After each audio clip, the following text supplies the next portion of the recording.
إن الحمد لله نحمده ونستعينه ونستغفره ونعوذ بالله من شرور أنفسنا ومن سيئات أعمالنا من يهده الله فلا مضل له ومن يضلله فلا هادي له وأشهد أن لا إله إلا الله وحده لا شريك له وأشهد أن محمدا صلى الله عليه وسلم عبده ورسوله يا أيها الذين آمنوا اتقوا الله حق تقاته ولا تموتن إلا وأنتم مسلمون يا أيها الناس اتقوا ربكم الذي خلقكم من نفس واحدة وخلق منها زوجها وبث منهما رجالا كثيرا ونساء واتقوا الله الذي تساءلون به والأرحام إن الله كان عليكم رقيبا يا أيها الذين آمنوا اتقوا الله وقولوا قولا سديدا يصلح لكم أعمالكم ويغفر لكم ذنوبكم ومن يطع الله ورسوله فقد فاز فوزا عظيما ألا إن أصدق الكلام كلام الله وخير الهدي هدي محمد صلى الله عليه وسلم وشر الأمور محدثاتها وكل محدثة بدعة وكل بدعة ضلالة وكل ضلالة في النار أما بعد فمرحبا بكم جميعا en cette soirée du mercredi 15 Shawwal 1429 بإذن عز وجل, ce qui correspond au 15 octobre 2008 بإذن عز وجل. طيب.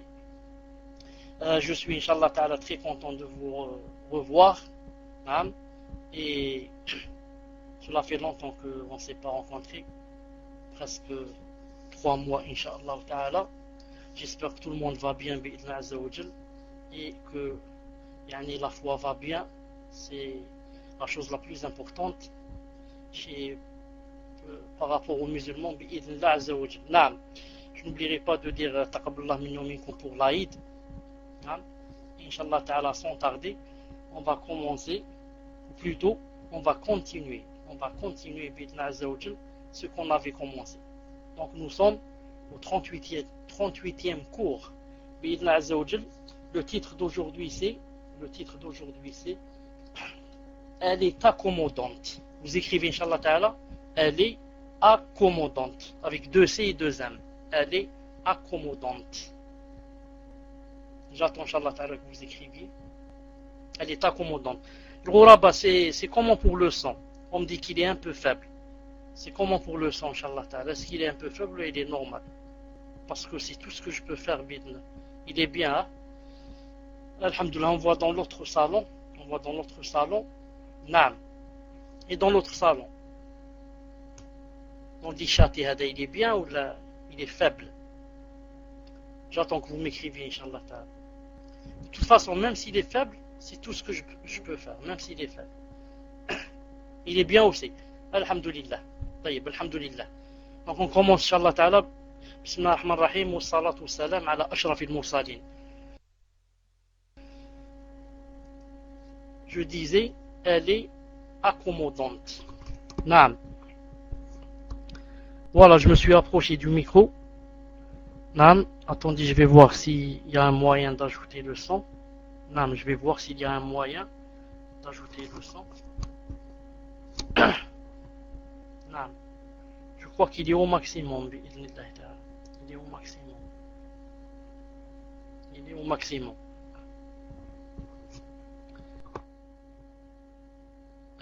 Pour cette première fois, on se contente de cela, Inch'Allah Ta'ala. Une musulmane consciente des principes de sa religion est une personne qui facilite. Je disais que une musulmane consciente des principes de sa religion est une personne qui facilite les choses aux gens. Et ne les leur complique pas. Ne complique pas les choses aux gens. Car c'est ce que veut Allah Azza wa Jal pour les croyants parmi ses serviteurs. En fait, Allah Azza wa Jal veut pour ses serviteurs, qu'est-ce qu'il veut?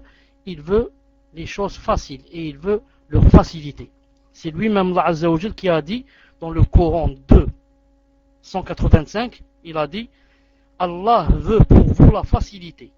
Il ne veut pas pour vous la difficulté. Allah veut pour vous la facilité, il ne veut pas pour vous la difficulté. Yuridu Allahu bikum al-yusra wa la yuridu bikum al-usra. Donc la musulmane, c'est celle qui applique ce que Il y a dans le Coran Bidna Azza wa Jal. Et c'est Allah Azza wa Jal lui-même qui nous a créés, a voulu faciliter les choses. Comment nous, on ne veut pas faciliter pour nos frères et nos sœurs Bidna Azza wa Jal. C'est la raison pour laquelle le messager d'Allah sallallahu alayhi wa sallam recommandait aux musulmans et aux musulmanes d'adopter la commodité et d'éviter tout ce qui laisse penser que la religion est difficile ou compliquée.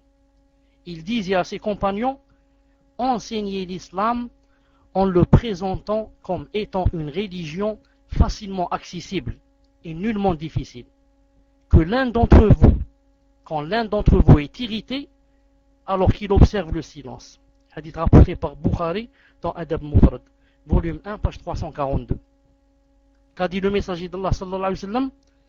Il a dit, enseignez l'islam en le présentant comme étant une religion facilement accessible et nullement difficile. Et quand l'un d'entre vous est irrité, alors qu'il observe le silence.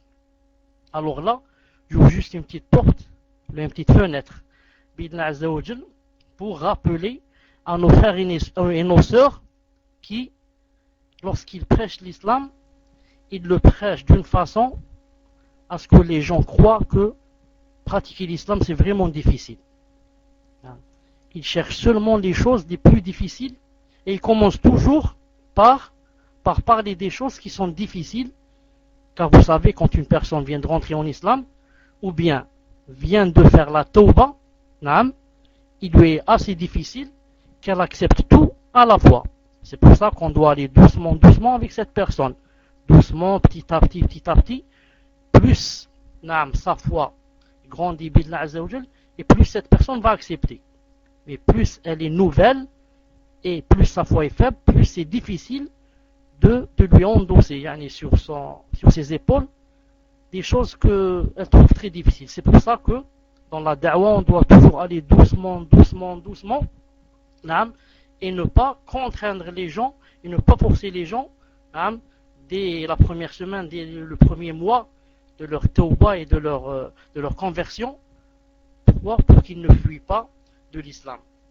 Alors entre parenthèses, ce que font les takfiriyoun et les khawarij, Allah Azza wa Jalla l'a inscrit. Allah Azza wa Jalla l'a inscrit comment les takfiriyoun et les khawarij font fuir les gens de l'islam en masse. En masse. Les gens n'aiment pas le takfir et les takfiriyin. Pourquoi? Parce qu'ils les font fuir, ils les font fuir de l'islam. C'est pour ça que toute personne qui ne rentre pas en islam ou bien qui fuit de l'islam à cause d'une autre personne, cette autre personne qui l'a fait fuir aura vraiment un grand châtiment demain lorsqu'elle rencontrera Allah Azza wa Jal. Parce qu'elle a fait fuir des gens de qui? De la guidée et de la lumière d'Allah Azza wa Jal et de son paradis. Je disais, un musulman qui a tendance à compliquer les choses et à les rendre difficiles n'est ni pieuse ni équilibrée.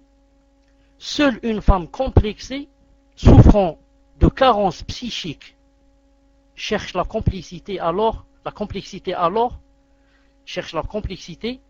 que sa religion l'incite à rendre aisés ses propos et son attitude. La vraie musulmane est donc exempte de cette conduite pathologique, car elle se conforme au comportement vraiment accommodant du messager d'Allah sallallahu alayhi wa sallam.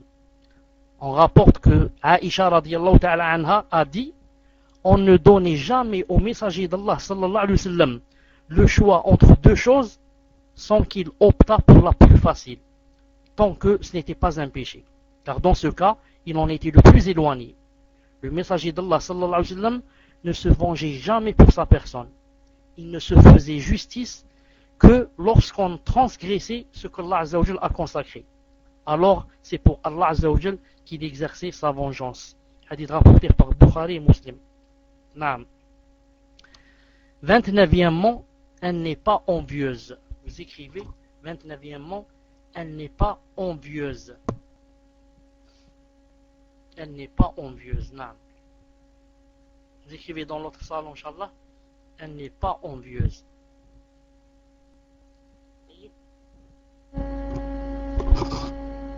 Alhamdulillah. Alhamdulillah. L'envie, c'est en arabe al-hasad. Al-hasad. Naam. La vraie musulmane, le vrai musulman, ne sont pas des hassad. Naam. Ni l'homme ni la femme, bien sûr. Donc, il a dit, il arrive souvent qu'une femme, naam, maintenant je viens de remarquer qu'il y avait un petit problème dans le micro. Il arrive souvent qu'une femme ordinaire se sente rongée par l'envie, par le hasad.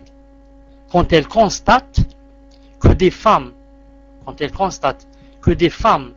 pourtant moins belles et moins intelligentes, qu'elles jouissent de la richesse et du confort, alors qu'elle n'a eu qu'une part infime des faveurs dont elles ont été comblées. Mais ce n'est pas le cas de la vraie musulmane. La vraie musulmane est à l'abri de tout sentiment envieux, car sa religion lui a appris que tout ce qui advient dans ce bas monde est un destin décrété par Allah Azza wa Jal, et que les jouissances de ce bas monde, quelle que soit leur valeur, sont éphémères et ne valent rien une fois comparées avec les délices qu'Allah Azza wa Jal a réservés aux croyantes qui acceptent ce qu'Allah Azza wa Jal leur a accordé. Donc je résume ici ce qu'il a voulu dire. Il a voulu dire que la vraie musulmane, entre parenthèses aussi le vrai musulman, la vraie musulmane et aussi le vrai musulman ne sont pas l'envie qui ronge son cœur quand il apprend que son frère ou que sa sœur, Allah Azza wa Jal, leur a donné des biens, beaucoup plus de biens et de faveurs que nous. Pourquoi? Parce que le vrai musulman sait que c'est quelque chose que Allah Azza wa Jal a décrété dans le destin. C'est quelque chose qui a été écrit 50 000 ans avant que Allah Azza wa Jal crée le monde, et avant que Allah Azza wa Jal crée cette personne dont il a comblé de faveurs. Donc, le vrai musulman, la vraie musulmane reconnaît que c'est Allah Azza wa Jal qui lui a voulu cette faveur. Donc, je ne vais pas l'envier pour une chose que Allah Azza wa Jal a décrété il y a 50 000 ans avant de nous créer. Et la deuxième chose, qui est aussi plus importante, ou alors aussi importante, c'est que le fait qu'Allah Azza wa Jal ait donné à cette personne les richesses qu'il ne m'a pas données, alhamdulillah, cela ne veut nullement dire que cette personne est mieux que moi. Et cela ne veut pas dire aussi que cette personne sera mieux que moi demain quand on va rencontrer Allah Azza wa Jal. Naam, il n'y a pas, ma fiche talazum. Il n'y a pas de, il n'y a pas de relation entre les deux. Allah Azza wa Jal peut donner ici à une personne, toutes les richesses du monde, mais cette personne peut être éternellement en enfer. Et Allah Azza wa Jal peut priver dans cette vie une personne de toutes les richesses et de tous les délices. Malgré cela, cette personne sera parmi les pieux et parmi peut-être les prophètes au paradis. Donc ça ne veut rien dire ce que Allah Azza wa Jal ici, ce qu'il donne dans ce bas monde. Il a même dit, Allah Azza wa Jal dans le Coran, il a même dit que il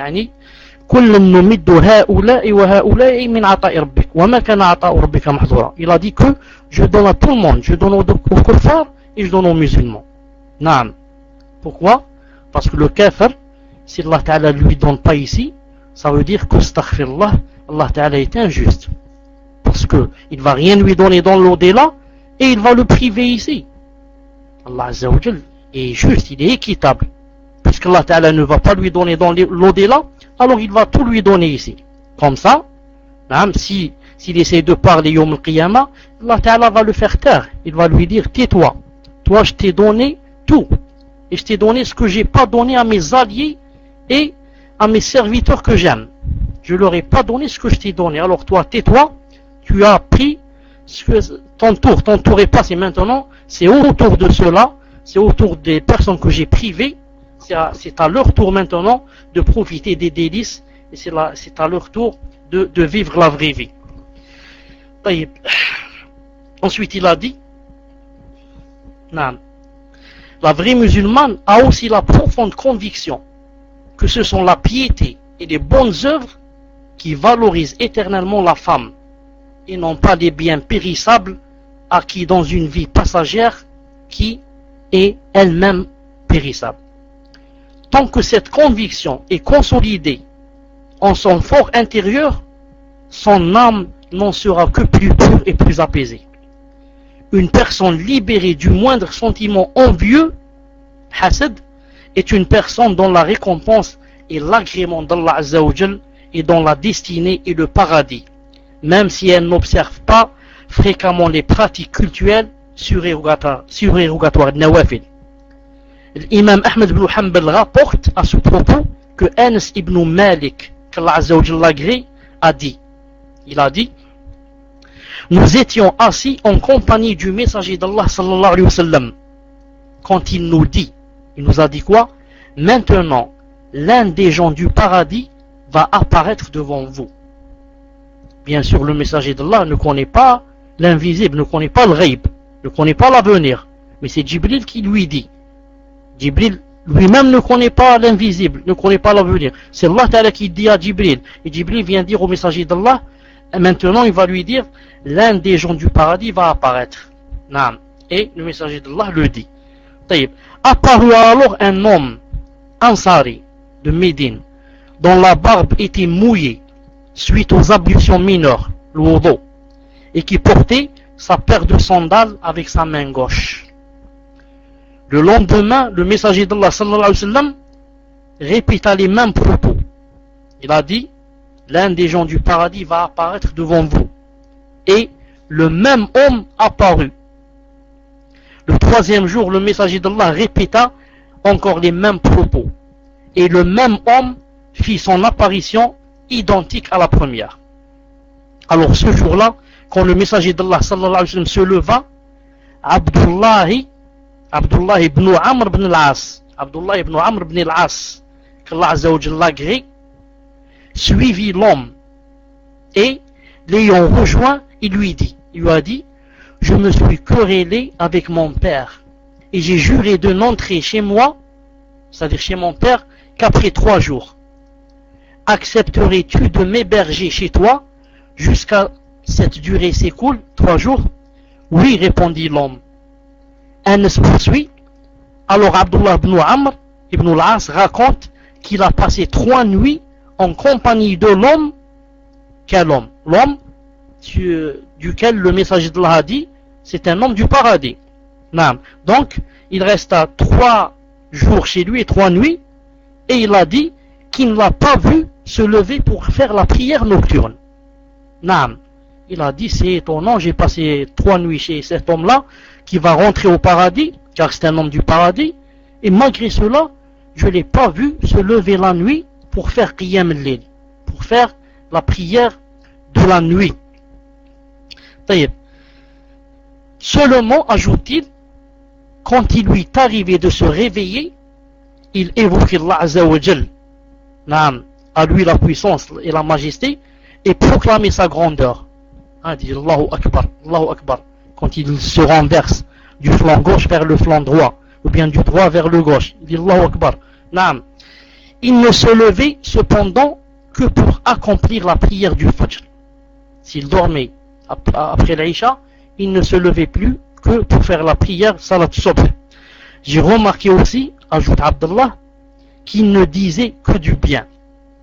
Alors les 3 nuits écoulées, poursuit Abdullah, j'ai failli dédaigner les œuvres de cet homme. J'ai failli dire, donc cet homme, comment qu'il va rentrer au paradis alors qu'il ne fait rien? Il passe la nuit à dormir. Il a dit, je lui ai alors dit, Ya Abdullah, ô serviteur d'Allah, en vérité, il n'y avait ni querelle ni rupture entre moi et mon père. Seulement j'ai entendu le messager d'Allah dire de toi à 3 reprises, maintenant l'un des gens du paradis va apparaître devant vous. Et à chaque fois, ce fut toi qui apparaissais. Je t'ai alors demandé de m'héberger pour voir quelles sont les œuvres pour que je puisse m'y conformer. Mais je ne t'ai jamais vu accomplir aucune œuvre grandiose. Qu'est-ce qui donc a fait que tu puisses atteindre le privilège annoncé par le messager d'Allah sallallahu alayhi wa sallam. Naam. Il a dit à Abdullah, je te mens pas, quand je t'ai dit que avec mon père ça n'allait pas, etc. Tout ça, je l'ai juste inventé pour avoir des excuses pour que tu m'invites et tu m'héberges chez toi pendant 3 nuits. Et ensuite, sache que si j'ai dit comme ça, ce n'est pas pour quelques raisons, que pour des raisons en Allah Azza wa Jalla. C'est-à-dire que je sache qu'est-ce que tu fais la nuit, comme ça, je vais essayer de t'imiter pour que moi aussi je rentre au paradis. Naam. Il a dit, mais en fait, quand j'ai vu que tu ne faisais rien la nuit, jusqu'à ce que tu te lèves pour faire Salat al-Fajr. Alors,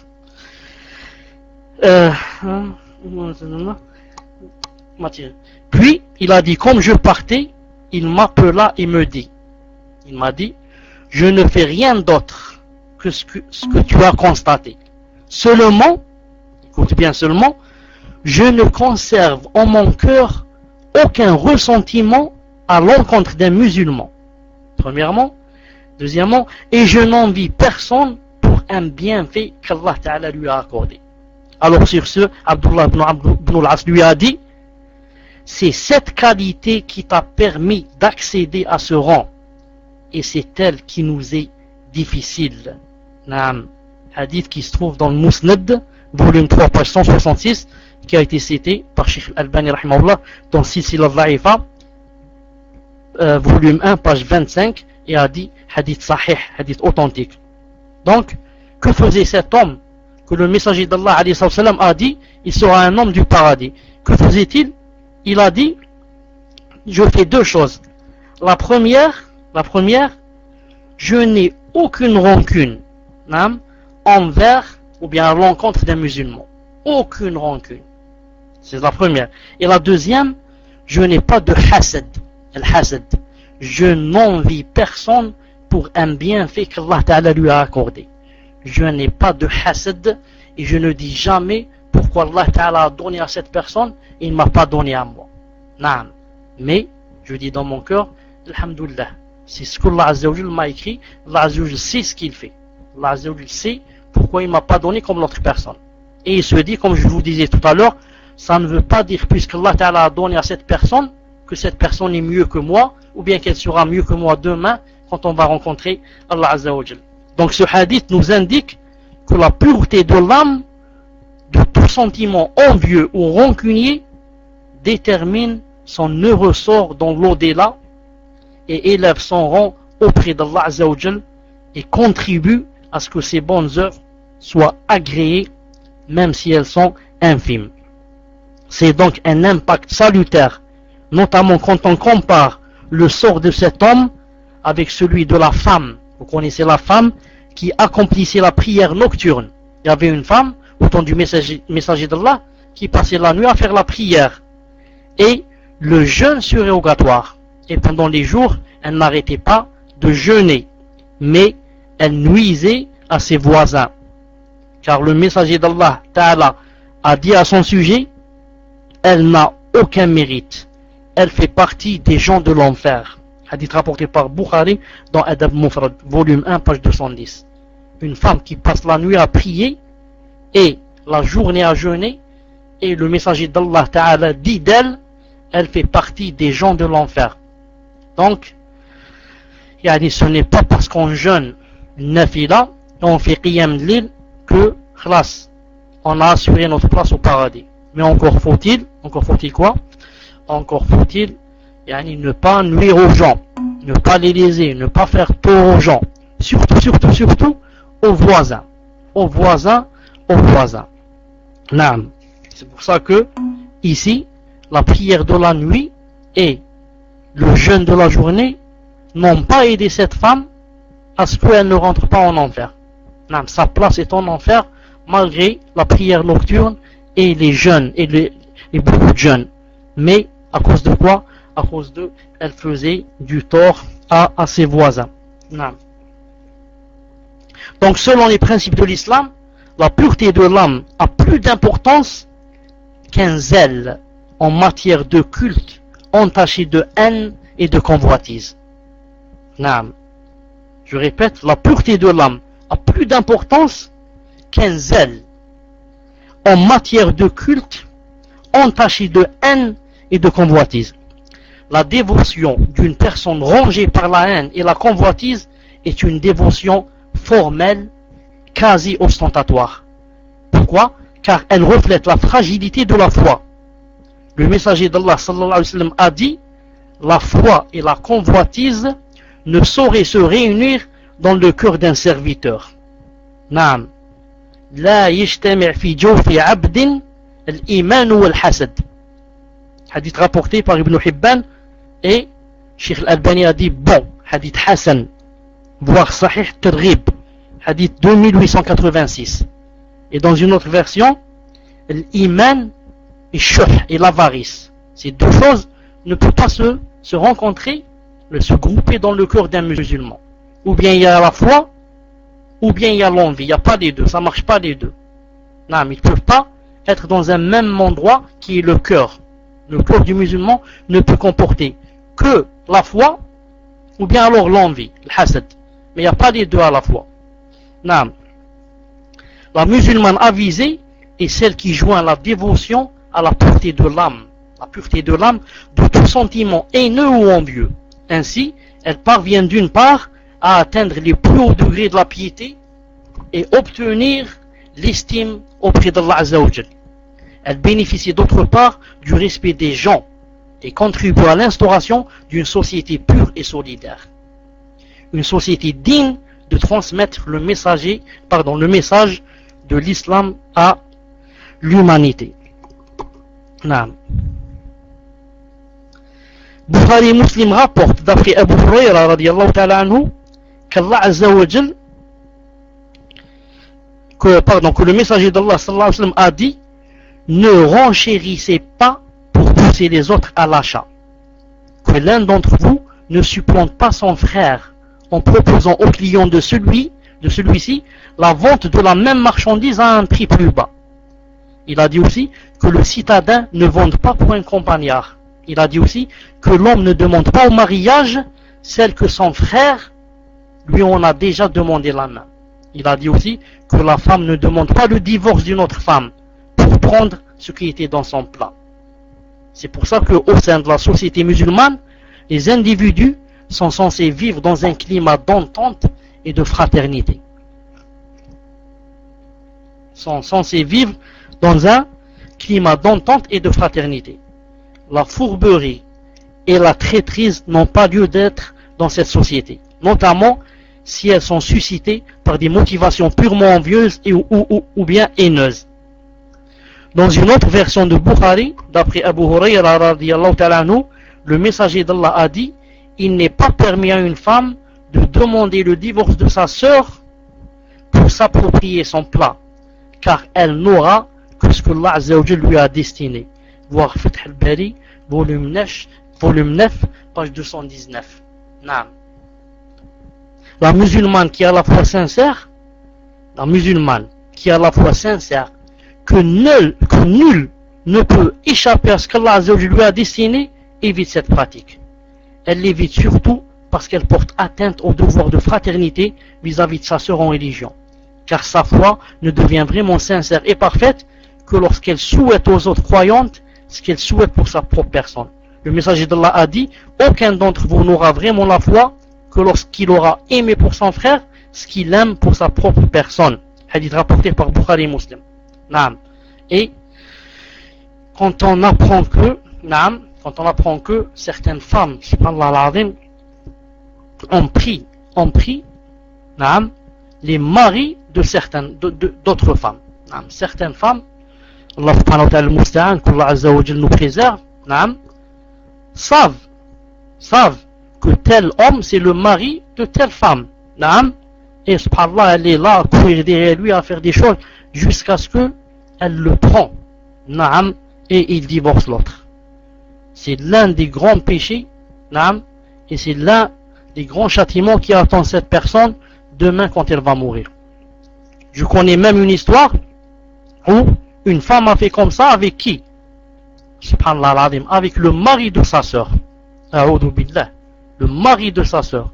Naam. elle a pris le mari de sa sœur et cet homme n'avait même pas divorcé sa sœur. Elle l'a pris. Allah Azza wa Jal nous préserve et préserve nos enfants et préserve nos frères et sœurs.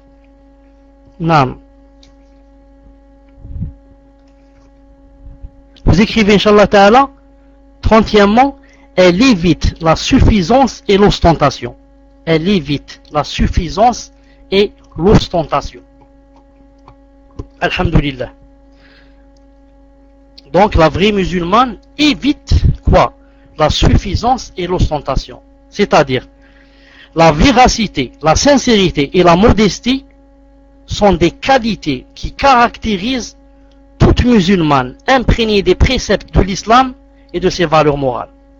Par conséquent, elle est immunisée contre l'arrogance, la suffisance et le mensonge. La vraie musulmane ne prétend pas être ce qu'elle ne l'est pas, comme elle ne se vante pas devant ses amis de ce qui ne lui appartient pas en réalité. Elle évite cette attitude répugnante car elle est incompatible avec les valeurs morales de l'islam.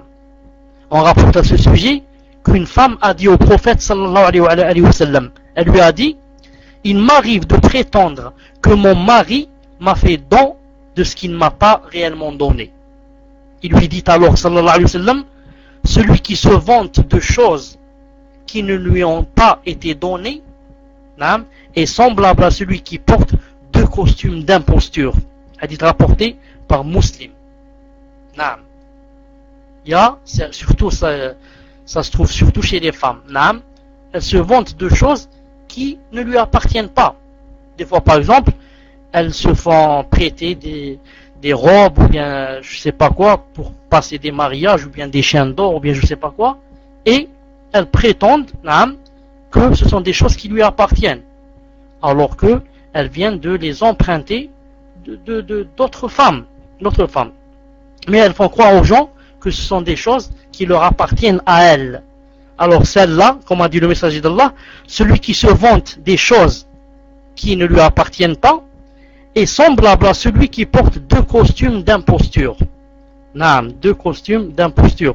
Al-mutashabbi'u bima lam yu'ta kalabisi thawbay zur. Naam, hadith authentique. Le mensonge, la tricherie, la présomption et l'arrogance sont des pratiques réprouvées par l'islam, car l'adhésion à ces principes réside substantiellement dans la sincérité et la modestie.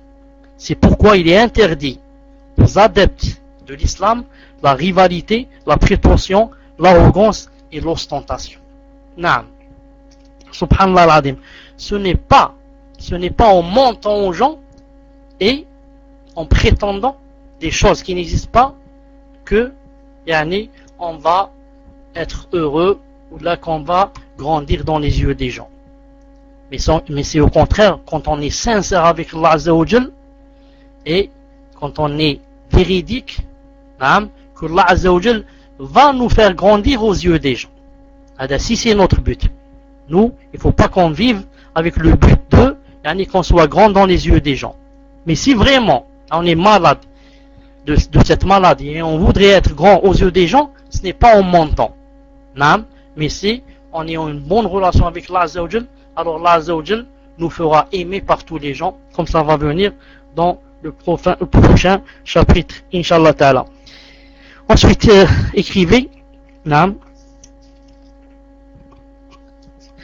elle évite le maniérisme et la fêterie. Page 31. 31. Elle évite le maniérisme et la fêterie avec deux F, E, T, E, R, I, E. Elle évite le maniérisme et la fêterie. Le comportement de la musulmane avisé est spontané et naturel. Dans ses propos et ses actes, elle est loin du maniérisme et de la fêterie. Elle ne fait pas partie de celles qui s'évertuent de manière obsessionnelle à soigner leur comportement et leur façon de parler pour attirer l'attention et l'admiration des autres. Celles qui agissent de la sorte sont certainement des femmes complexées et superficielles. En vérité, le maniérisme et la fêterie sont des attitudes qui répugnent toute personne saine et équilibrée. C'est pourquoi le messager d'Allah sallallahu alayhi wa sallam, ainsi qu'Abu Bakr Siddiq et Omar ibn Khattab, qu'Allah l'agrée, traitèrent avec sévérité les personnes obsédées par l'exagération en toutes choses. Abdullah ibn Mas'ud, qu'Allah Ta'ala l'agrée, disait: par celui qui détient mon âme, je n'ai jamais vu de personne aussi sévère vis-à-vis des hommes zélotes, c'est-à-dire ceux qui exagèrent, jamais vu d'homme aussi sévère que le messager d'Allah. Après lui, je n'ai jamais vu une personne aussi sévère que Abu Bakr Siddiq à leur égard. Et je pense que Omar ibn Khattab devenait ensuite le plus sévère des humains à leur égard, car il craignait pour eux les conséquences de leur attitude. Hadith rapporté par Abu Ya'la al-Mawsili et Tabarani. Ces transmetteurs sont jugés dignes de confiance. Voir Majma' Zawaïd volume 10 page 251. Naam. Toutes les personnes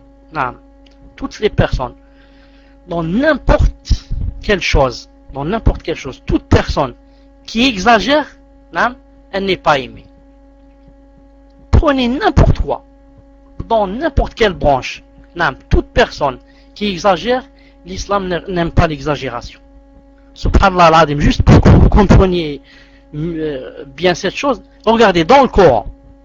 Est-ce que ce n'est pas bien de lire le Coran? C'est mashallah de lire le Coran.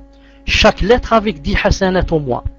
Et si quelqu'un veut exagérer et veut lire le Coran tout le temps, tous les jours il veut lire tout le livre du Coran, du début à la fin, c'est une exagération et ce n'est pas bien en islam et ce n'est pas accepté de lui. Pourquoi? Parce qu'il faut qu'il lise au moins en 3 jours, maximum en 3 jours. C'est pas en 2 jours ni en une journée. Celui qui veut lire tout le Coran en une journée, il croit qu'il fait quelque chose de bien. Il ne fait pas quelque chose de bien. Pourquoi? C'est un exagérateur. Et maintenant, si dans le Coran on ne peut pas, alors qu'en est-il?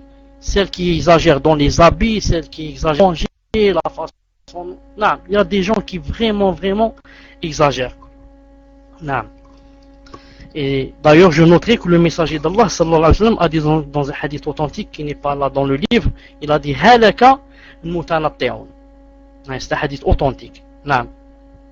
Ceux qui dans le din, par exemple, lorsqu'ils commencent, ils ont fait la tauba, ou bien ils se sont reconvertis, ils ont commencé. Et ils veulent exagérer. Ils veulent aller à 200 à l'heure. Au lieu d'aller doucement, d'apprendre, et de pratiquer, d'apprendre à chaque fois une chose et pratiquer, ils veulent en une semaine tout pratiquer. Cela, qu'est-ce qu'ils font? Ils rejettent tout, comme ils ont tout voulu appliquer, ils vont tout rejeter à la fois. Et vous l'avez vu devant vous, et tout le monde, je peux dire qui sont dans la salle, tout le monde connaît au moins une personne qui a commencé comme ça très vite, qui a tout rejeté à la fin. Pourquoi? C'est une exagératrice. Elle n'est pas allée doucement. Elle a voulu tout appliquer la première semaine. Ensuite, elle a vu que c'était trop, donc c'est trop lourd, donc je peux pas, et elle rejette tout. Mais si cette personne était allée doucement, elle serait arrivée à bon port, bi'idna azza wa jal, et elle serait morte et enterrée, comme étant une pratiquante, masha'Allah alayha. Et on termine par le chapitre 32, elle est aimable. Elle est aimable. Vous écrivez 32e, elle est aimable. Je trouve que ce chapitre, Inch'Allah Ta'ala, est un peu long. On va s'arrêter ici, Inch'Allah Ta'ala, pour répondre à quelques-unes de vos questions. Je demande à Ibn al-Qayyim ou bien Ghuraba de mettre le Coran, Inch'Allah Ta'ala, car je reviens dans quelques minutes. Subhanak Allahumma bihamdik. أشهد أن لا إله إلا أنت أستغفرك وأتوب إليك. السلام عليكم ورحمة الله وبركاته. السلام عليكم ورحمة الله وبركاته. أولا d'abord, je tiens à m'excuser auprès des frères et des sœurs, de mes fils et mes filles, qui m'envoient des salams, etc. Mais ils sont tellement nombreux que des fois je ne peux pas répondre à tout le monde. Que des fois je ne peux pas écrire à tout le monde. Donc je dis à tous et toutes auquel je n'ai pas répondu, je dis wa alaykoum salam wa rahmatullah wa barakatuh. Ensuite, est-ce que quelqu'un sait parmi vous comment faire dans le programme e-chat, comment faire pour lever la main, pour prendre le micro, pour poser la question. Quand on me demande comment on fait pour poser des questions, on me dit que ce n'est pas comme dans le Paltalk. Non, je ne sais pas comment ça se passe. Je ne sais pas. Pourtant, je vois qu'il y a une main. Il y a une main en bas. Non, il y a une main en bas. La main, elle est à droite. C'est écrit Relays Mic. C'est écrit Raise Hand. Je sais pas pourquoi. Non, voilà. Donc, c'est comme c'est Paltalk. Celui qui m'a dit c'est pas comme le Paltalk, il s'est trompé. Donc, c'est comme Paltalk. On appuie sur la main et on a la main levée. تفضل إن شاء الله on commence بإذن الله عز وجل par le premier. تفضل بإذن الله عز وجل. نعم جزاك الله خير إسماعيل. جزاك الله خير إسماعيل. تفضل إن شاء الله. On commence avec Mohamed Idriss. On commence avec Mohamed Idriss. Et je demande au frère Abdelghani s'il est là. Abdelghani, s'il est là, comment le reconnaître qu'il lève la main, Inch'Allah Ta'ala, pour que je le reconnaisse. Naam, Abdelghani, s'il est là, bi'idna azza wa jal, Abdelghani de Blida. Tfadal, Inch'Allah, lisez la question. Assalamu alaikum wa rahmatullahi wa barakatuh. Hayakumullah. Yani, Cheikh, pour lever la main sur l'autre logiciel, yani, il faut déjà qu'à la base, on n'a pas le RAID. C'est-à-dire que les personnes qui ont le RAID, ils ne peuvent pas lever la main. Est-ce qu'il y a du son, Inch'Allah?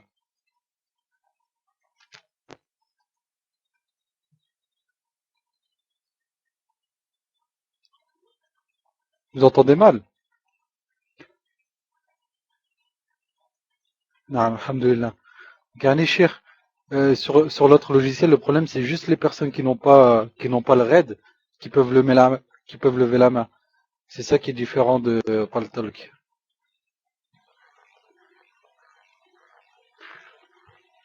Donc khair Inch'Allah. Je pose la question du frère Inch'Allah.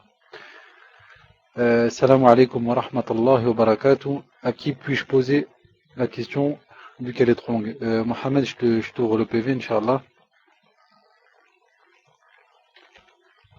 Fais-moi le copier-coller en PV, Inch'Allah. Par contre, cher, je n'étais pas là, je viens d'arriver, donc je ne sais pas si vous avez donné la consigne, si c'est juste des questions sur la personnalité de la femme, ou si c'est même des questions en général. Je ne sais pas s'il y a eu la précision. Donc j'ai la question en PV, Inch'Allah. Salam alaikum wa rahmatullahi wa barakatuh jami'an. Je vous aime Allah. Avant tout, nous sommes très heureux de votre retour, Sheikhana, hayakumullah. Vous nous avez manqué. Kayfa halukum wa kayfa antum ba'dana. Pardonnez-moi si ma question est déplacée. Je voudrais savoir si vous pouviez nous éclaircir et nous conseiller par rapport à Damaj au Yémen. Avez-vous un numéro et si oui, quel jour et quelle heure peut-on vous appeler? Ah, mais donc les questions, Inch'Allah, sont en général. Barakallahu fikum, Cheikh. Tfadal, Cheikh.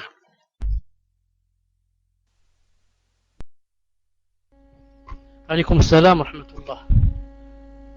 Est-ce que vous m'entendez, Inch'Allah? Vous m'entendez, Inch'Allah?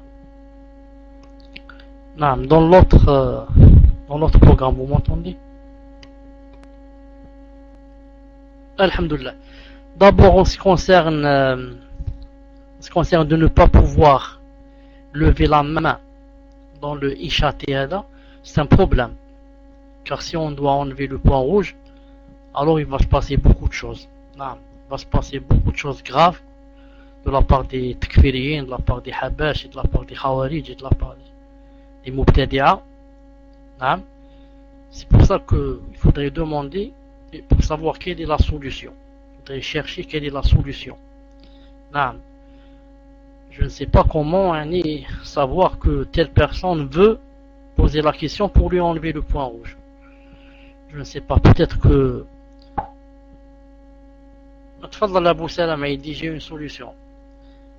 Tfadal Abou Salama, où est-ce que tu es pour prendre le micro et dis-nous ta solution? Où est-ce que tu es?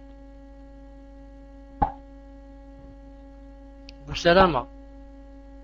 Sur Paltalk, d'accord. Attends, je vais te chercher, Inch'Allah, sur Paltalk. Lève la main sur Paltalk pour que je te vois. طيب. Abou Salama. Je ne sais pas où tu es exactement. نعم أبو سلمة. Prends le micro, explique-nous إن شاء الله تعالى. تفضل. السلام عليكم ورحمة الله وبركاته. حياك الله يا شيخ. حيا الله الجميع. شيخ, la solution il faut avoir quelqu'un, par exemple Ibn al-Qayyim Jawziya ou le frère Al-Ghuraba, et ils ouvrent leur PV, et là-bas les autres ils posent les questions dans les PV, et qui vient le premier, c'est eux qui savent, et c'est eux après qui donnent les réponses. Wallahu a'lam. Salam alaikum. Et j'ai une petite remarque aussi, cher, pour les enregistrements, parce que quand on enregistre les enregistrements, quand on entend les enregistrements, il n'y a pas, comment dire, on ne maîtrise pas l'enregistrement, il y a beaucoup de vide, parce qu'il y a des logiciels qui peuvent enlever les vides et tout, et pour diffuser les enregistrements, il faut enlever les vides, parce que ça perd beaucoup de temps quand on écoute. Jazakumullah khair. طيب. En ce qui concerne donc avec le nouveau programme, il est possible que, par exemple, les personnes qui ont des questions, qu'ils envoient les questions, par exemple, à celui qui n'a pas le point rouge. À celui qui n'a pas le point rouge, comme Abdul Qayyim ou bien Ghuraba, et eux, ils les lisent, Inch'Allah Ta'ala. Donc, pour répondre à la première question, en ce qui concerne Damaj, etc., moi personnellement, je ne conseille à personne, Inch'Allah Ta'ala, d'aller au Yémen, surtout maintenant qu'il se passe ce qui se passe. Je ne conseille, Inch'Allah Ta'ala, à personne d'aller au Yémen, surtout avec les fitnas qu'il y a de nos jours, bi'idhnillah azza wa jal. Voilà, Inch'Allah Ta'ala, mon avis, bi'idhnillah azza wa jal. تفضل إن شاء الله تعالى ابن القيم. نعم الغرباء إن شاء الله. Tu veux la poser directement au micro, Inch'Allah? نعم. Salam alaykum, Cheikh. Ahsanallahu ilaykum. Tout d'abord, des personnes qui n'ont pas pu lever la main, plutôt vous remercie d'avoir repris les cours et vous nous avez énormément manqué, Masha'Allah. Alors, ma question est la suivante. Une sœur demande: est-il permis que j'aille dans une école mixte en Turquie pour apprendre la langue turque durant quelques mois si je ne crains pas la fitna, sachant que c'est actuellement mon seul moyen pour faire la hijra et que si je rentre en France, je serai dans une situation difficile. De plus, j'ai besoin d'apprendre le turc pour entretenir des liens de parenté avec mes oncles, tantes et grands-pères. Tfadal Cheikh. Afwan Cheikh, sur Itchater, j'ai le raid. Yani, je peux pas prendre le mic de l'autre côté. Je peux pas prendre le mic, Cheikh. Tfadal, Inch'Allah. Je t'ai enlevé le raid depuis le début du cours. Et je ne vois pas de raid devant ton pseudo. Je ne vois pas de raid devant ton pseudo. Regarde encore une fois. Ensuite, je cherchais Ismaël de Belgique. Je ne le vois pas dans le Hichati. Je ne le vois pas. Non, Cheikh, hayakallah. Là, c'est Muslim, Cheikh. C'est Muslim, alhamdoulilah, qui parle. Yani, c'est pas Ibn al-Qayyim. Moi, je suis arrivé il n'y a pas trop longtemps. Et Ibn al-Qayyim, lui, il est arrivé tout au début. Donc, lui, il n'a pas le raid sur l'autre logiciel.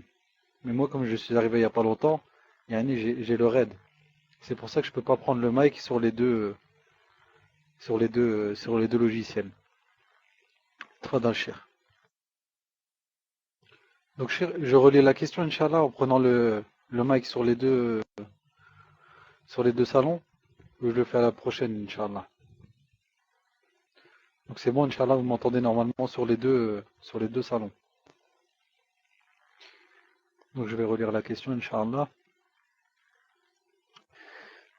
Alors, salam alaikum, cheikh. Ahsanallahu ilaykum. Tout d'abord, des personnes qui n'ont pas pu lever la main plus tôt vous remercient d'avoir repris les cours et vous nous avez énormément manqué, masha'Allah. Alors, ma question est la suivante.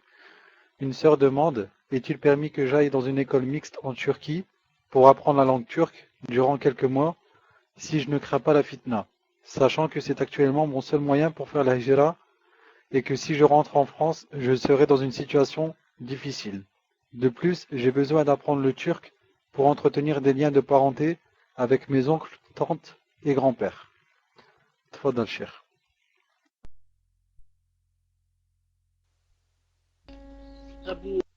أبو سلامة تفضل. أبو سلامة تفضل. Pour ta remarque, تفضل. Non. Cher, c'est juste, je voulais dire pour que il puisse poser la question dans les deux programmes en même temps, parce que si quelqu'un il a les deux programmes, ça va comment dire, ça va résonner. Mais il peut pas, il en a passé passé la question. Et si toi, cher, tu as le mic, mais tu peux pas, tu peux laisser le mic dans l'autre programme et tu mets le micro sur les baffes. Alors là, ça se passe dans les deux programmes en même temps. Mais sinon, c'est comme ça, c'est mieux. Il faut avoir juste quelqu'un qui pose des questions. Wallahu ta'ala a'lam. Wa jazakumullahu khairan. Excusez-moi pour ce dérangement. طيب إسماعيل إن شاء الله تعالى. إسماعيل de Belgique. تفضل pour ta remarque. تفضل. Là, le prophète, quand Allah Ta'ala et son messager ont dit, que si celui qui traite son frère de mécréant, ce jugement peut se retourner contre lui s'il ne l'a pas mérité. Donc je demande qu'Allah Ta'ala nous guide tous. Inch'Allah, j'espère apprendre beaucoup de choses. Inch'Allah, Cheikh Mohammed, حبك في الله وأنت في قلبي فرحا كثيرا تشارك معكم في الغرفات. حبكم في الله لكم اللاقط. السلام عليكم ورحمة الله تعالى وبركاته. طيب جزاكم الله خيرا. أخي إسماعيل بارك الله فيك. أحبك الذي حببتني له. Je disais que moi personnellement je t'entendais seulement sur Isha Tihada. Je t'entendais pas sur Partalk. Je ne sais pas les autres si c'est ainsi ou pas. Il faut dire que c'est très difficile d'ouvrir les deux programmes à la fois, surtout pour celui qui fait le Darsoula, car il doit avoir les yeux, un œil dans ce programme et l'autre dans l'autre, et une oreille dans ce programme, l'autre dans l'autre. Naam, ce n'est pas facile, bi'idna azza wa jal. Naam. Sans oublier les PV qui arrivent. C'est pour ça que c'est un peu difficile. La prochaine fois, choisir, Inch'Allah Ta'ala, peut-être un seul. Je n'ai pas compris. Muslim ou l'Ibn al-Qayyim, je n'ai pas compris. Expliquez-moi, je n'ai pas compris. Tfadal. En fait, cher, vous vous occupez de faire le dars comme avant, de faire le dars toujours sur Paltalk. Et Ibn al-Qayyim, lui, prend le mic sur Itchater et il se met en stéréo mix. Comme ça, Inch'Allah, il n'y a pas de problème. Comme ça sur Paltalk, vous faites le dars, et l'autre côté, les gens ils entendent, mais c'est pas vous qui avez le mic. C'est Ibn al-Qayyim, mais c'est la même chose. C'est comme on faisait avant, cher, lorsqu'on devait ouvrir deux rooms, lorsqu'elle atteignait 250 personnes. Il y avait une personne qui était dans votre room, et l'autre personne elle était dans la nouvelle room, et on rediffusait en même temps. Là c'est le même système. On a une room sur Paltalk, et de l'autre côté on a une room, et on peut diffuser s'il y a une personne qui prend le mic de l'autre côté. Comme ça, Inch'Allah, c'est une solution. Tfadal, cher. طيب, je suis en train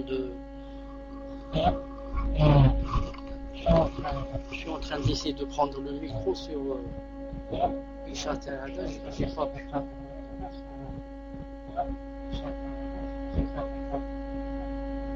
طيب. Je crois que maintenant vous m'entendez sur les deux programmes. Écrivez-moi numéro 1, Inch'Allah.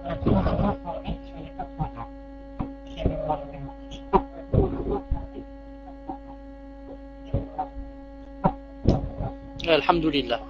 Donc je disais, quand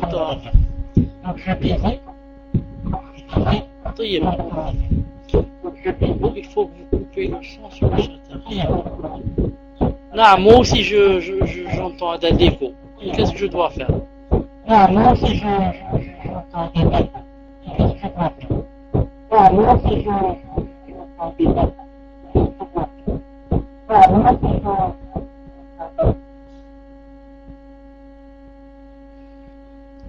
Et maintenant, Inch'Allah, est-ce que c'est mieux? Maintenant, Inch'Allah, est-ce que c'est mieux? J'ai mis mute. Non. Saha, j'ai mis mute. Alhamdulillah. Je disais, Inch'Allah Ta'ala, pour la sœur qui voulait aller en Turquie, etc. Non. Je disais que je n'encourage pas, vous savez que je n'encourage pas quelqu'un qui est une sœur et qui va à l'étranger sans mahram, sans un mahram. Je n'encourage aucune sœur pour aller à l'étranger sans un mahram, car elle va, qu'elle le veuille ou pas, se trouver en proie. Elle va se trouver en proie, sauf si, bien sûr, comme on dit les savants, sauf si c'est une question de hijra pour ne pas revenir. Pour ne pas revenir et se marier là-bas, etc. On a cité les sunnah, les délits de la sunna, et que, Keltoum radiallahu ta'ala anha et la fille du prophète sallam Zaynab, on a cité les femmes qui ont fait la hijra sans mahram. Mais pourquoi? Parce que c'était la hijra. Et le verset est clair, comme a dit Allah ta'ala, in ja'aka al-mu'minat muhajirat. Mu'minat muhajirat. Il n'a pas cité les mahram. Donc pour la hijra, Inch'Allah Ta'ala, ce n'est pas un problème. Mais à condition que ce n'est pas pour aller et revenir, mais pour aller carrément une fois pour toutes.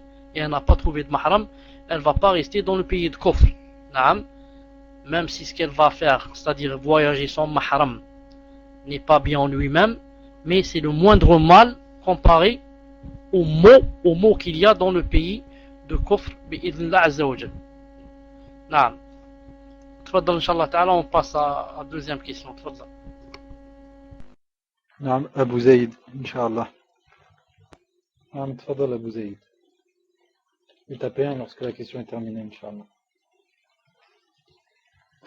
السلام عليكم شيخنا حياك الله ça fait longtemps, ça fait plaisir.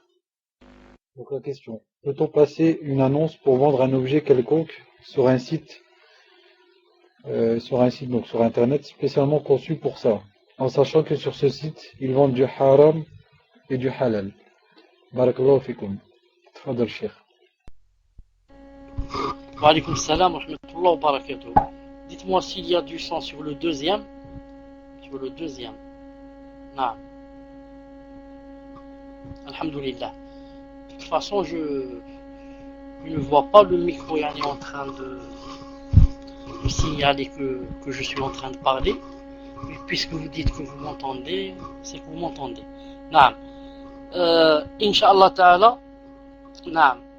Quand tu as posé l'annonce, Inch'Allah Ta'ala, ce n'est pas un problème. L'essentiel, c'est que tu as posé une annonce pour le halal. Mais, je voudrais dire, bi'idna azza wa jal, que s'il y a un autre site où c'est seulement halal, il faut aller dans l'autre site, bi'idna azza wa jal.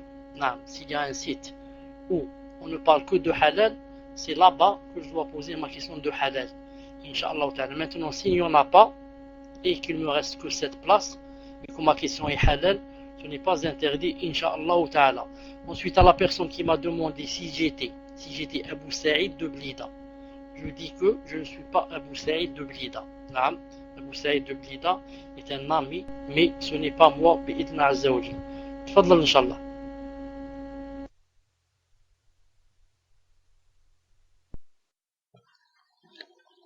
Naam, donc Minhajul Haq, c'est à vous Inch'Allah.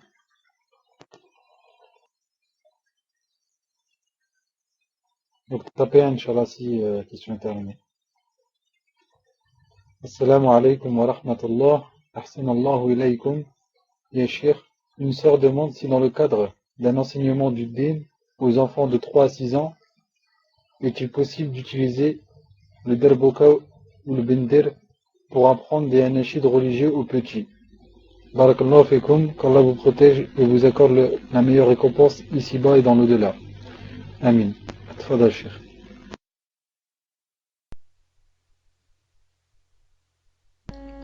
وعليكم السلام ورحمة الله وبركاته. في صوت؟ الحمد لله. attendez. نعم.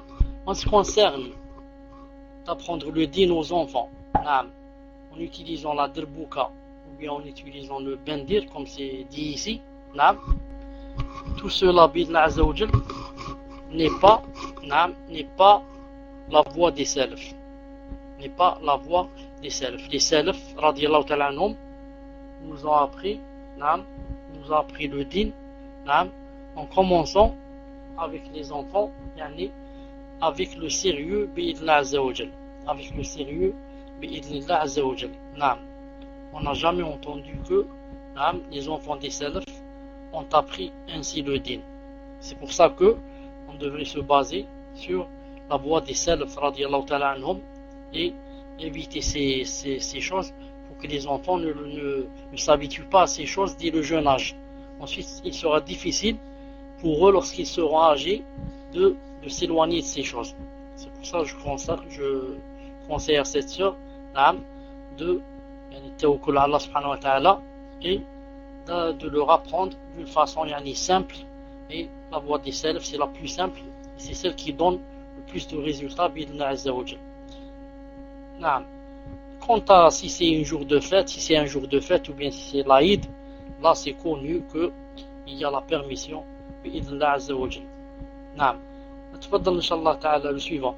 Quant à la question de Shaynaz que tu dis toi le Ghuraba, je n'ai pas compris. Si tu peux répéter Inch'Allah ta'ala, تفضل.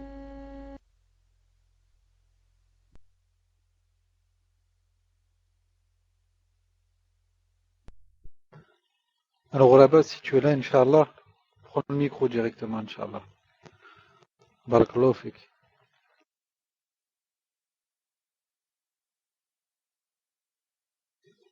La précision qu'elle a rajoutée, c'est que la sœur est déjà en Turquie avec son père et elle revient pour une durée limitée d'1 mois. Elle revient en France pour une durée d'1 mois, c'est ça, et elle repart. J'ai pas trop compris.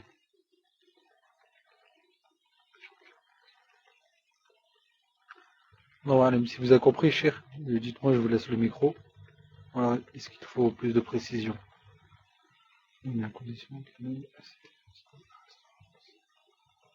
Donc en fait, donc cette sœur elle habite en France, et son père est là en Turquie. Et si elle va donc en Turquie, elle peut aller étudier. En fait c'est ça. En fait, cher, c'est le voyage donc elle ferait celle. C'est juste le voyage. C'est ça? Elle voyagerait seule jusqu'en Turquie, et en Turquie en fait il y a son père qui. Non, avec son père aussi. D'accord, naam. Donc la sœur elle est en France, il y a son père, peut-être qui est. Donc elle est en France là actuellement. Non, de ce que j'ai compris, son père doit être en France également. Et son père il habite en Turquie actuellement. Je comprends plus rien.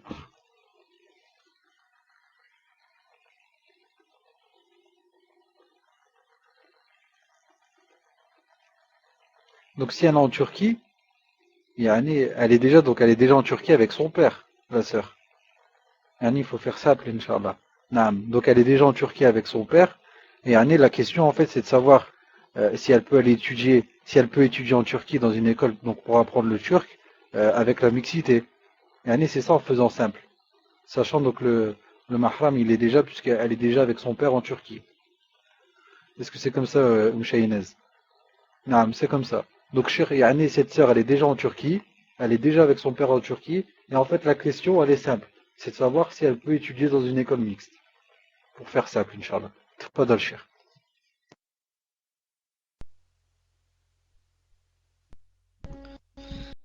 Naam, wa alaykoum salam wa rahmatullah wa barakatuh. La réponse est très simple. Naam, la réponse est très simple. Yani, le jugement de la mixité ne change pas, que ce soit en Turquie ou là en Algérie ou là aux États-Unis. La mixité, c'est la mixité. Reste maintenant, si elle est dans la darura, hein, comme par exemple quand on enseigne à nos enfants dans un CEM ou là un lycée ou là où il n'y a que la mixité, ça c'est autre chose. C'est-à-dire que quand une personne peut ne pas être mixte, il lui est interdit alors d'apprendre dans la mixité.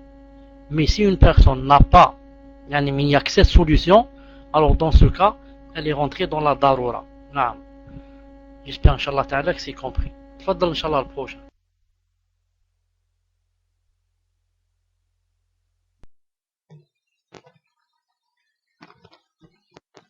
Assalamu alaikum wa rahmatullah. Ahsanallahu ilaykum. Une sœur demande. Après avoir vécu une épreuve très difficile, walhamdulillah, j'ai énormément de mal à me relancer dans la recherche de la science et donc suivre un programme bien déterminé, tout comme avant. Cela me cause beaucoup de peine. Et donc je perds un temps fou sur Internet, par exemple, à lire des articles, fatawa, etc., ou sur Paltalk, alors que le temps est si précieux. Que me conseillez-vous et de quelle manière m'y prendre pour retrouver la même énergie qu'avant, sachant que la motivation est très grande? Jazakallahu khayran. Assalamu alaikum wa rahmatullah. Tfadal, Cheikh.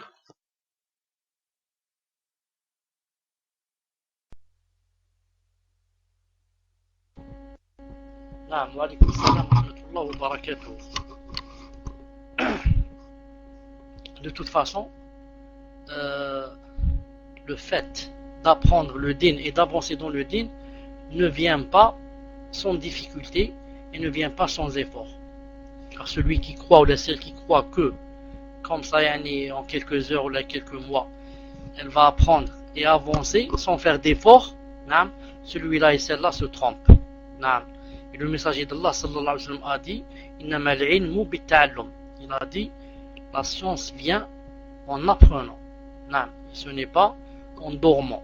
C'est en apprenant, en faisant des efforts, en demandant, en comparant, en allant au doros, en posant des questions, en ceci, en cela.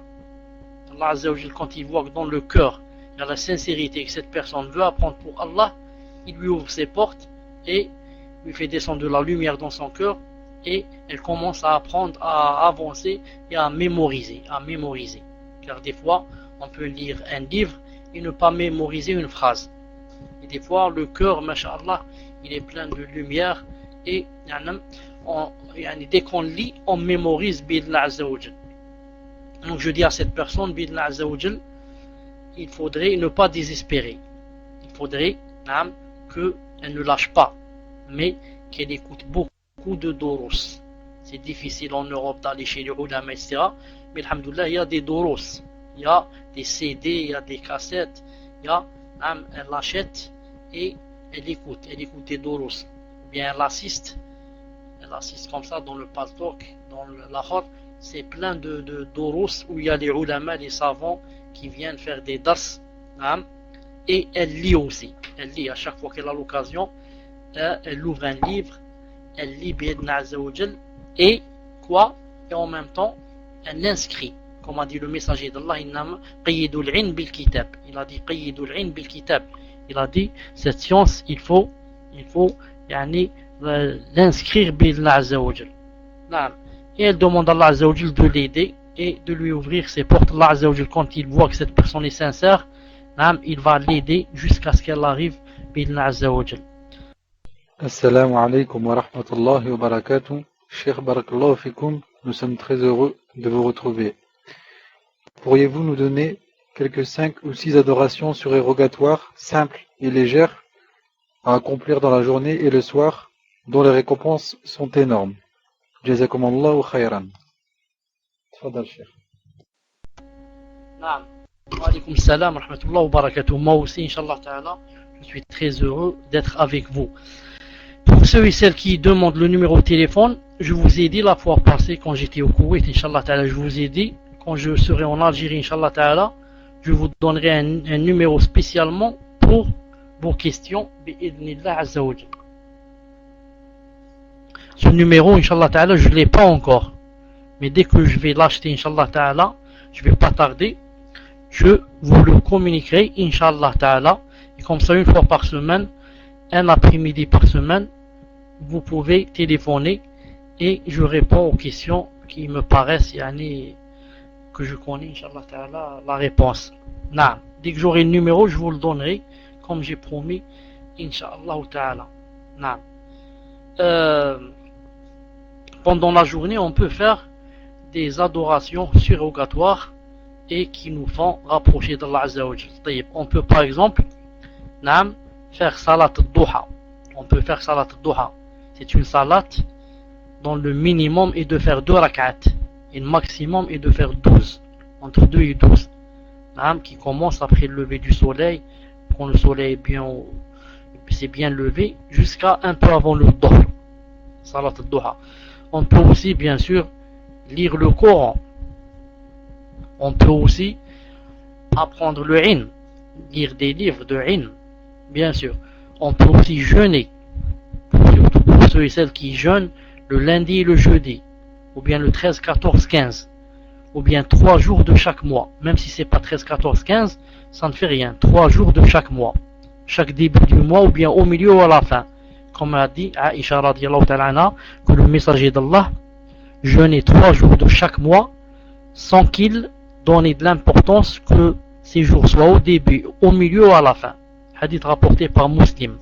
Mais les meilleurs 3 jours, ce sont, comme vous savez, 13, 14, 15, des mois arabes. Des mois arabes. Naam. Et qu'est-ce qu'on peut faire aussi, bien sûr? Les rawatib, par exemple. Les rawatib, les 4 avant le dhuhr, les 2 après le dhuhr, les 2 après le maghrib, les 2 après le isha, la isha, les 2 avant salat al-subh. Tout cela, ce sont des prières, c'est-à-dire 12, ce sont des prières surrogatoires, des adorations surrogatoires qui rapprochent d'Allah Azza wa Jal.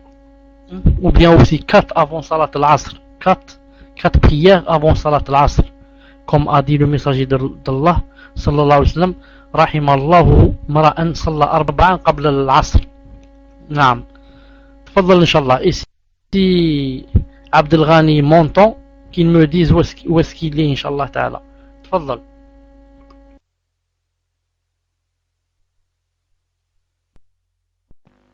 Saoudia, c'est à vous, inshallah.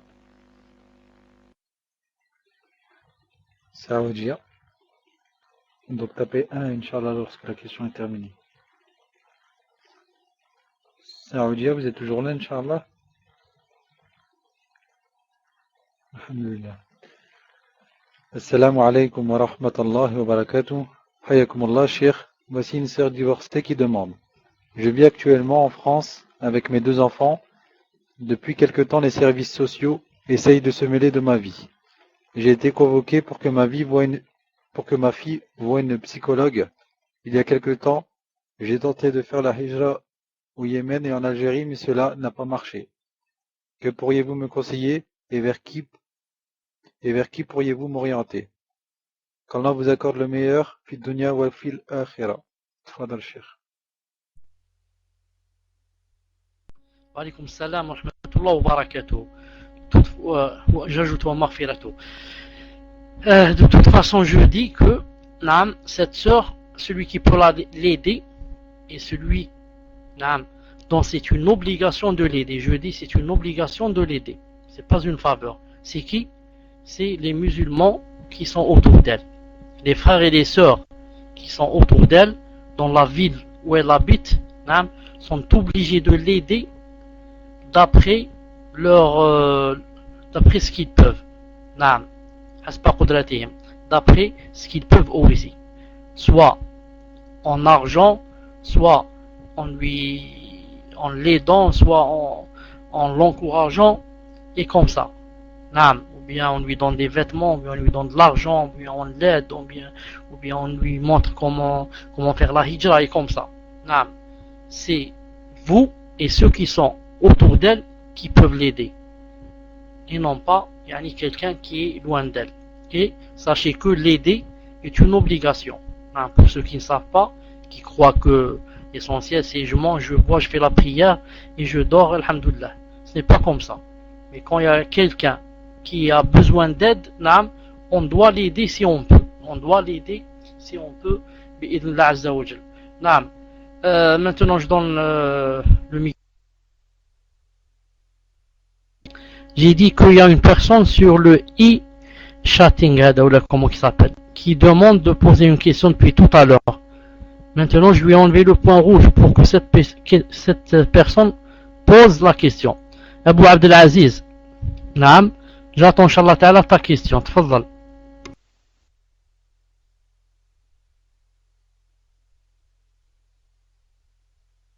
Trois jours, yani que le sang est cool.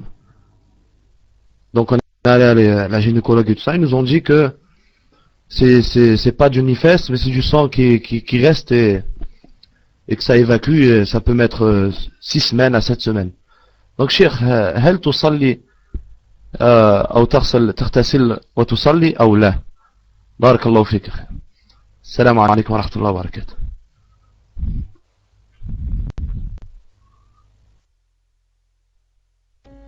Salam alaikum wa rahmatullah. Vous m'entendez, Muslim? Vous m'entendez?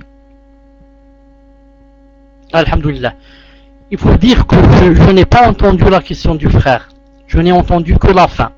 Je n'ai entendu que la fin, si est-ce qu'elle fait la prière ou pas. Je n'ai pas entendu le début, qui est bien sûr plus important que la fin. Je n'ai pas entendu la fin. Le début. Alors je dis au frère, Inch'Allah Ta'ala, répète ta question, bi'idhnillah azza wa jal. Tfadal. عليكم ورحمة الله وبركاته. هل في صوت؟ Est-ce qu'il y a du son? نعم. نعم شيخ. نعم, j'ai la femme, elle vient d'accoucher. 3 jours. Ça fait 43 jours, le 2 septembre. نعم. Et est-ce qu'elle reste après les 40 jours et elle fait le ghusl? Elle doit 3 jours de prière ou là elle arrête dès que le sang il s'arrête? Parce que on est parti à la gynécologue, au médecin, ils nous ont dit Allahu a'lam que c'est du sang qui reste et que ça reste à 6 semaines après l'accouchement. 6 semaines après l'accouchement. Barakallahu fik, akhi, juste aller pour savoir. Barakallahu fik. Salam alaikum wa rahmatullahi wa barakatuh. Naam, wa alaikum salam wa rahmatullah. Est-ce que tu m'entends, Abu Abdelaziz, qui a posé la question? Est-ce que tu m'entends? Alhamdulillah. Quand une femme accouche, d'après Salama radiyallahu ta'ala anha, elle ne doit pas dépasser les 40 jours. Non, les 40 jours c'est le maximum. C'est-à-dire quand une femme accouche, elle doit rester au maximum 40 jours. Mais ce n'est pas obligé qu'elle reste 40 jours. C'est-à-dire il est possible qu'après 20 jours ou 30 jours par exemple, elle se purifie. Si elle se purifie, elle se lave bien sûr et elle commence la prière. Mais, si elle ne s'est pas purifiée, elle doit rester au maximum 40 jours. Le 41e jour, même s'il y a du sang, elle doit mettre des couches, se laver d'abord bien sûr, et mettre des couches et faire la prière. C'est l'avis de Cheikh Al-Albani et c'est basé sur le hadith de Salama qui a dit qu'au temps du prophète, les femmes enceintes ou là en grossesse restaient 40 jours. Et il y a le deuxième avis de Cheikh Ibn Taymiyyah rahimahullah et Cheikh Ibn Uthaymin rahimahullah qui dit que elle peut aller jusqu'à 60 jours. Si elle ne se purifie pas, elle peut aller jusqu'à 60 jours sans faire la prière. Moi, Inch'Allah Ta'ala, j'ai choisi, c'est tout, c'est un choix, j'ai choisi celui de Cheikh Al-Albani qui s'est basé sur une femme. Et qui c'est cette femme?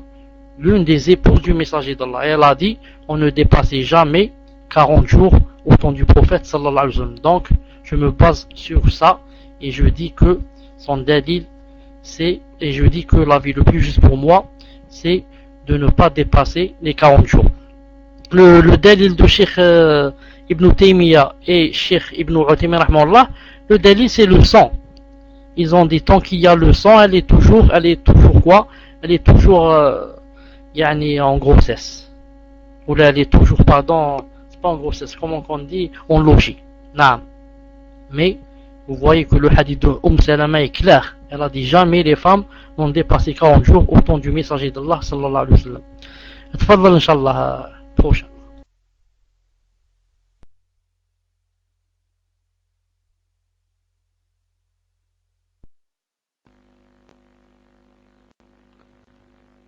Naam, donc chez l'IA 2, c'est à vous, Inch'Allah. Chez l'IA 2, est-ce que vous êtes là, Inch'Allah? Naam, alhamdulillah. Salam alaikum wa rahmatullah. Tout d'abord, on est heureux de pouvoir vous réécouter et pour vous dire que j'ai déjà appris beaucoup avec vos cours, Inch'Allah, que ça continue, qu'Allah vous préserve ainsi que votre famille et qu'Allah nous accorde la compréhension de la religion. Amin. Cher Cheikh, je n'ai pas qu'une faveur à vous demander, à vous et à tous ceux de la Roum, de faire dua afin qu'Allah leur facilite. Barakallahu fikum. Tfadal Cheikh. Naam. Donc il y a une seule question ou plusieurs questions à Afwan? J'ai pas très bien compris chez l'IA.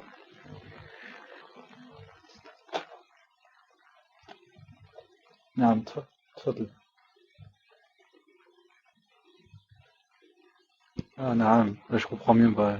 Barakallahu fikum. Je n'avais pas très bien compris au début. Donc tapez Inch'Allah si c'est terminé. Barakallahu fikum.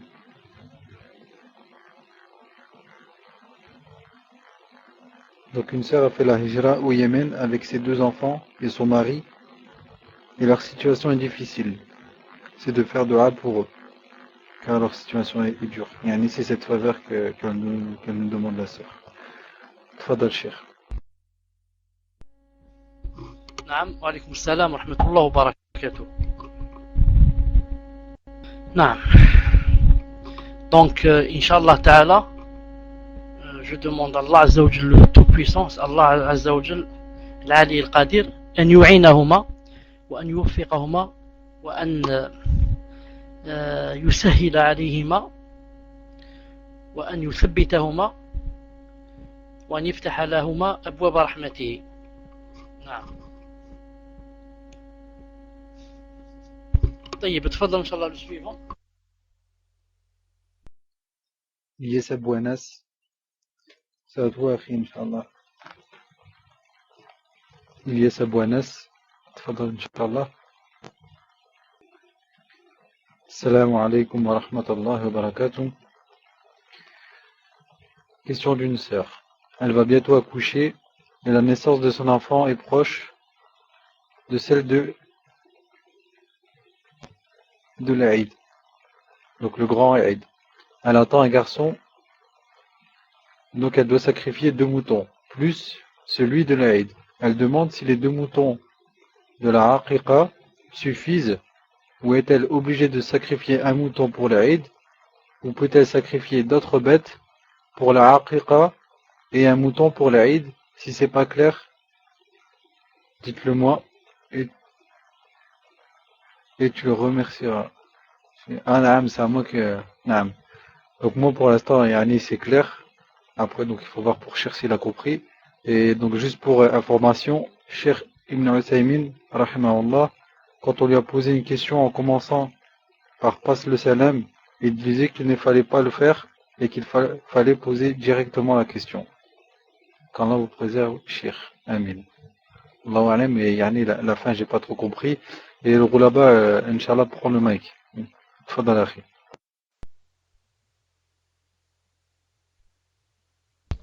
Salam alaikum wa rahmatullah. Juste pour te dire, Inch'Allah, que je prendrai le mic tout à l'heure. Je vais laisser Cheikh Tchalabi Hafidahullah répondre à la question, Inch'Allah. Tfadal Cheikh. طيب وعليكم السلام. En ce qui concerne une femme qui va accoucher, yani que son accouchement sera pendant l'Aïd ou bien près de l'Aïd, l'Aïd c'est une chose et la Aqiqa c'en est une autre. C'est-à-dire que pour l'Aïd, si elle a les moyens, il faudrait quoi? Il faudrait, enfin son mari, pas elle, il faudrait que son mari yani, égorger un mouton pour l'Aïd, ou alors 2 s'il veut, mais au moins 1. Naam. Quant à la aqiqa, qui est une sunna mu'akkada, sunna recommandée, si elle a des moyens aussi, c'est un garçon, elle doit au moins égorger un mouton, au moins, comme Fatima radiallahu ta'ala anha, qui a égorgé un mouton pour le Hassan et un autre mouton pour le Hussein. Mais si elle égorge 2, c'est mieux. Si elle égorge 2, c'est mieux, comme l'a dit le hadith. Il a dit pour le garçon 2 et pour la fille 1 seul. Mais pour celui qui n'a pas, je dis 1 seul mouton est permis aussi pour le garçon en ce qui concerne la aqiqa. Maintenant pour l'Aïd, si ce n'est pas un mouton, la chèvre devait le savoir. La chèvre est aussi valable bi'idhnillah azza wa jal. Voilà inshallah ta'ala la réponse. Et la même chose pour la aqiqa. Inch'Allah al-Ghuraba, tu avais une question en arabe. C'est quoi ta question? Cheikh, un agneau et un mouton, c'est la même chose? Non, c'est la même chose, mais l'agneau c'est le petit mouton. Il doit avoir au moins 6 mois. L'agneau doit avoir au moins 6 mois. S'il n'a pas 6 mois, il n'a pas atteint sur 6 mois, il n'est pas possible de l'égorger. Voilà, tu avais une question en arabe, tafadhal. Naam, Cheikh, barakallahu fikum. Donc la question c'est la question d'un frère, Inch'Allah. Donc le frère demande: Assalamu alaikum wa rahmatullahi wa barakatuh. يقول بعض الناس الواجب علينا أن نصوم ونعيد مع المملكة العربية السعودية، ويقولون يعني الناس أن ذلك سنة. هل هذا صحيح؟ ما هي نصيحتكم ومن علينا أن نتبع يعني السعودية أو يعني اللجنة في البلد المقيم فيه. بارك الله فيكم وجزاكم الله خير. Voilà, je vous laisse le micro, Cheikh. Tfaddal. Est-ce qu'il veut la réponse en arabe ou en français? Écris-moi AR ou bien FR. Est-ce qu'il veut la question? Pardon, la réponse. Il la veut en arabe ou en français? En arabe, نعم. بسم الله الرحمن الرحيم والصلاة والسلام على أشرف المرسلين. لا شك أن هذه المسألة فيها خلاف، وأن الذي أطمئن إليه وأدين الله تعالى به هو أن الإنسان، أن المسلم يصوم مع بلده وليس مع السعودية ولا مع غيرها. نعم، وأن كما قلت المسلم يصوم مع بلده طالما يعني لم تتحد كل الدول.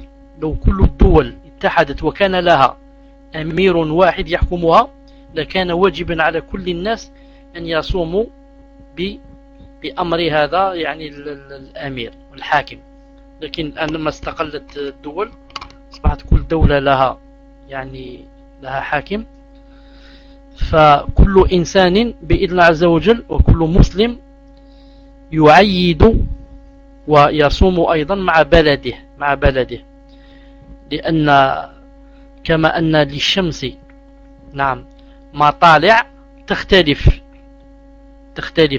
نعم مع البلدان الأخرى، فكذلك للقمر فإن مطالع القمر تختلف نعم. ولهذا قال النبي صلى الله عليه وسلم: الصوم يوم يصوم الناس، الصوم يوم يصوم الناس، والفطر يوم يفطر الناس. فلهذا والناس من هما؟ والناس تاع بلدك، مش الناس تاع البلد الآخر، لأن النبي صلى الله عليه وسلم لما خاطب الصحابة لما خاطبهم نعم خاطبهم يعني في وقتهم ولم يكونوا يعني يعتمدون على رؤية الغير، إنما كانوا يعتمدون على الرؤية المحلية. لهذا قال: الصوم يوم يصوم الناس. أنت إذا رأيت ناس بلدك صاموا تصوم معهم، إذا رأيتهم أفطروا تفطر معهم بإذن الله عز وجل. Inch'Allah ta'ala, je dois arrêter pour aujourd'hui. Je vous donne rendez-vous Inch'Allah ta'ala en arabe. C'est-à-dire les cours en français seront chaque samedi Azza wa Jal et chaque mercredi, chaque Bidna Azza wa Jal. Et il y aura un cours de lundi, il sera spécialement et seulement en arabe pour les arabophones. Ce cours-là en arabe, je ne l'ai pas encore commencé, Bidna Azza wa Jal. Quand je commencerai le cours, je vous le dirai. Il sera seulement en arabe pour les arabophones. Quant aux francophones, ils auront, Inch'Allah Ta'ala, le samedi et le mercredi. Et ils auront, Inch'Allah Ta'ala, quoi? Ils auront aussi un numéro de téléphone pour poser leurs questions, Inch'Allah Azza wa Jal. Naam. Et pour le Isha Tehada, on va voir comment faire, Inch'Allah Ta'ala. Je vais essayer de chercher s'il y a une possibilité qu'il pose des questions. Naam. Sinon, je devrais enlever le rouge, sauf aux personnes que je ne connais pas. Et quand je connaîtrai ces personnes et je verrai qu'ils sont toujours avec nous, naam, je ferai vite, Inch'Allah Ta'ala, pour leur enlever bi'idna Azza wa Jal le rouge. Naam. سبحانك اللهم وبحمدك أشهد أن لا إله إلا أنت أستغفرك وأتوب إليك. السلام عليكم ورحمة الله وبركاته.